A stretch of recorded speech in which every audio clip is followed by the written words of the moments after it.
इन लोग का अगर 25% भी हम फॉलो कर लेना तो हम इंडस्ट्री में अपने लायक रहेंगे, लोगों के जनता हमारी गाना सुनेगी। हमारे टीम के एक बॉस विकास जी हैं, वो हमेशा बोलते हैं कि भैया भाई हसन गाना गाओ।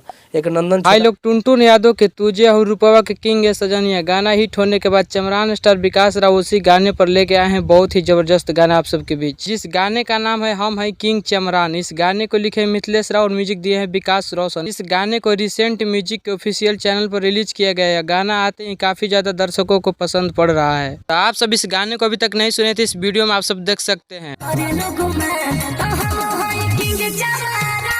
चमरान स्टार विकास राव के हम है किंग गाने को ज्यादा से ज्यादा सपोर्ट किया। भाई लोग यह गाना काफी ज्यादा तेजी में वायरल हो रहा है। इस गाने पर 1 लाख से भी ज्यादा व्यूज मिल चुका है। आप लोग को ये वीडियो पसंद है तो वीडियो को लाइक करें और चैनल को सब्सक्राइब करें और वीडियो को शेयर करें। तो चमरान स्टार विकास राव के गाना टुनटुन यादव से कितना अच्छा लगा आप सब कमेंट में बताएं। तो इसी तरह से विकास राव को सपोर्ट कीजिए। तो मिलते हैं अगले वीडियो में, तब तक के लिए जय भीम, जय भारत, नमो बुद्ध।